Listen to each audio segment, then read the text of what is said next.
স্থানীয় সরকার নির্বাচন নিয়ে আমরা কাজ করছি, কথা বলছি, কিন্তু আমরা দেখছি যে সরকারের স্থানীয় সরকার নির্বাচন নিয়ে কোনো নির্দিষ্ট রূপরেখা এখন পর্যন্ত আমরা পাইনি, কোনো সময়সীমা আমরা পাইনি যে নির্বাচনটা কিভাবে হবে। আমরা আশা করবো যে সরকার দ্রুত সময়ের মধ্যে, যেহেতু ধাপে ধাপে স্থানীয় সরকার নির্বাচন হয়, তাহলে একটা টাইমলাইন আমাদেরকে দেওয়া যায় এই সময়ের মধ্যে সিটি কর্পোরেশন, এই সময়ের মধ্যে উপজেলা, এভাবে নির্বাচনটা হবে। এখন পর্যন্ত তারা যেটা বলছেন অতি দ্রুত, এখন দ্রুত তো 5 বছর হতে পারে, 5 মাস হতে পারে। তো আমরা একটা স্পষ্ট সময়সীমা দাবি করছি। আমরা দেখছি যে যাদেরকে প্রশাসক হিসেবে বসানো হয়েছে তারা প্রশাসকের পদে বসে থেকে ভোট চাচ্ছেন, এবং সিটি কর্পোরেশনের প্রশাসকের কাজ নগরকে পরিষ্কার পরিচ্ছন্ন রাখা, কিন্তু তারা পোস্টার দিয়ে পুরো নগরের সকল দেয়াল ভরে ফেলেছেন।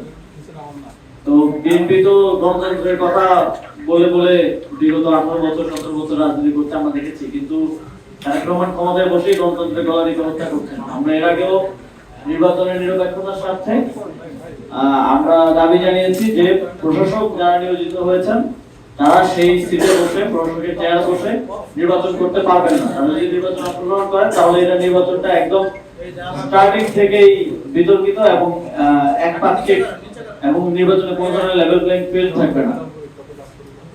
আমরা দেখছি যে দেশে হামের যে প্রকোপ সেটা দিনকে দিন বেড়েই যাচ্ছে।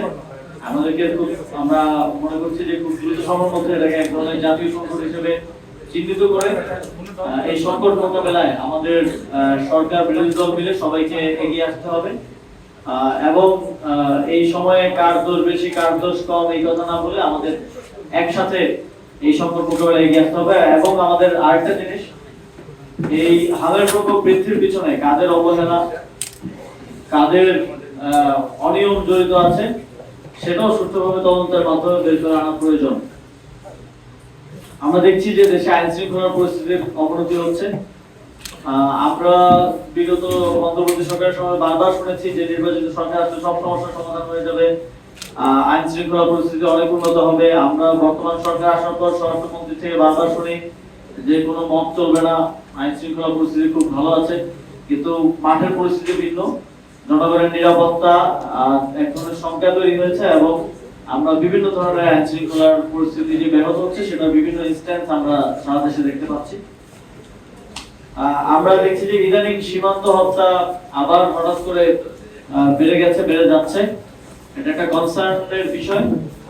আমরা আশা করি যে সরকার সীমান্ত হত্যা রোধে শক্তিশালী ডিপ্লোম্যাটিক অবস্থান নিবে, এবং এজন্য ভারত সরকারের কাছে এটা প্রশ্ন রাখবে, এবং ভারতের যে বাংলাদেশে রাষ্ট্রদূত আছেন তাকে ডেকে নিয়ে সরকার জবাবদিহিতা চাইবে যে এই সীমান্ত হত্যা কেন বাড়ছে। আমরা আমাদের দেশের নাগরিকদের নিরাপত্তাটাই সর্বাগ্রে দেখতে চাই। এই যে সরকার সবার আগে বাংলাদেশ বলে, কিন্তু সীমান্ত হত্যার ব্যাপারে কোনো কথা যখন সরকার বলে না, কোনো কূটনৈতিক পদক্ষেপ নেয় না, তখন আমাদের মনে হয় যে আসলে সবার আগে তো বাংলাদেশ, সেটা তাদের মুখের বলি, কাজের ক্ষেত্রে সেটা আমরা দেখতে পাই না।